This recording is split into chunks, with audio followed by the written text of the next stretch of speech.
અકસ્માતો તો સજ બની ગયા છે, પરંતુ ઘણા લોકો મોતના મુખમાં પણ ધકેલાઈ ગયા છે। મહાનગરપાલિકા દ્વારા બનાવવામાં આવેલા ઢોરના 4 ડબ્બામાં 2100 પશુઓ આવ્યા છે અને તેની પાછળ છેલ્લા 9 મહિનામાં રૂપિયા 4.46 કરોડનો ઘાસચારાનો ખર્ચ કરવામાં આવ્યો છે। છતાં શહેરમાં રસ્તા પર રખડતા ઢોરના અડીંગા હજી પણ યથાવત છે, જેના લીધે શહેરમાં રખડતા ઢોરનો ત્રાસ યથાવત છે, જેનો કાયમી ઉકેલ હજુ સુધી કરવામાં આવ્યો નથી અને પ્રજાજનો રખડતા ઢોરને ભોગ બની રહ્યા છે। ભાવનગરવાસીઓ ઘર બહાર નીકળો તો સાવધાન રહેજો, કારણ કે પશુથી પણ તંત્રએ શહેરીજનોને રેઢિયાર પશુઓના ત્રાસ મામલે રામ ભરોસે છોડ્યા છે। ભાવનગર મહાનગરપાલિકાના વેટરનરી વિભાગ દ્વારા છેલ્લા મહિનાઓથી શહેરમાં રખડતા ભટકતા પશુઓને એકલ દોકલ પકડી ઢોર ડબ્બે પૂરવાની કામગીરી કરી છે। વર્ષોથી ગંભીર અને યક્ષ પેચીદા પ્રશ્ન સમાન રેઢિયાર પશુઓ મામલે ખુદ તંત્ર જ રેઢિયાર હોવાનું જણાઈ રહ્યું છે। પશુ જેવી જાડી ચામડી ધરાવતા અધિકારીઓ આ મુદ્દે કોન્ટ્રાક્ટરને છાવરતા હોવાનું તેમના નિવેદનો પરથી સ્પષ્ટ જણાઈ રહ્યું છે। મહાનગરપાલિકા દ્વારા રખડતા ઢોર પકડવાનો કોન્ટ્રાક્ટ આપ્યો હતો, તે એજન્સીએ પણ કોઈ ઢોર પકડ્યું નહીં। તંત્ર દ્વારા અપાયેલી નોટિસને પણ ગણકારવામાં આવી નહીં, જેથી મહાનગરપાલિકાના એકલ દોકલ કર્મચારીઓ દ્વારા શહેરમાંથી રોજના 7-8 ઢોર માંડ પકડવામાં આવે છે અને તેને મહાનગરપાલિકા દ્વારા બનાવવામાં આવેલા જુદી જુદી જગ્યા પરના 4 ઢોર ડબ્બામાં નિભાવ કરાય છે। ગત તારીખ 1 જૂન 2024થી ખાનગી એજન્સી દ્વારા પશુઓને ઘાસચારો પૂરો પાડવામાં આવે છે। આ 9 મહિના દરમિયાન 1 કરોડ 22 લાખનો સૂકો તેમજ 3 કરોડ 24 લાખનો લીલો ઘાસચારો પશુઓને નીરવવામાં આવ્યો છે, ત્યારે હવે બાકી રહેલા 26 લાખનો ઘાસચારો આગામી 20 દિવસ સુધી જ ચાલે તેમ છે।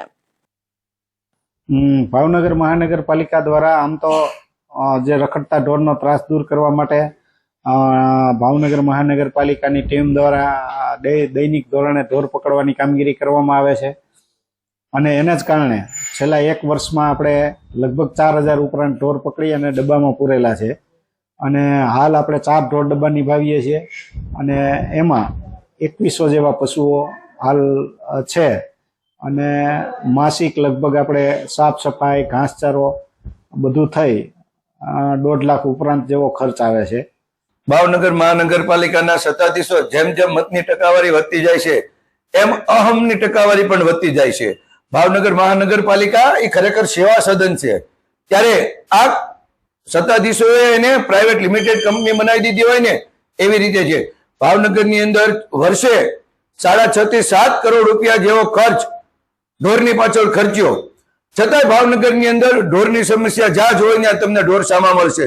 ખૂટિયાનો ત્રાસ, માણસ વૃદ્ધ લોકો તો બહાર નથી નીકળી શકતા અને નાના નાના ભૂલકાઓને ગાયો ઉડાડે છે એવા વીડિયા ફરતા થઈ ગયા છે।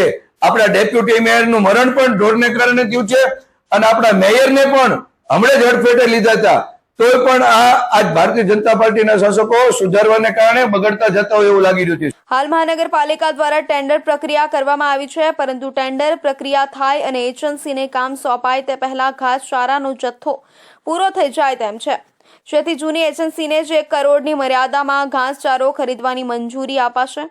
મહાનગરપાલિકા દ્વારા પ્રજાના કરોડો રૂપિયા પશુઓના ઘાસચારાના નિભાવ પાછળ ખર્ચ કરવામાં આવે છે, પરંતુ શહેરમાં રખડતા ઢોરનો ત્રાસ આજે પણ યથાવત જોવા મળી રહ્યો છે, જેનો કાયમી ઉકેલ આજ દિન સુધી કરવામાં આવ્યો નથી અને પ્રજાજનો રખડતા ઢોરનો ભોગ બની રહ્યા છે।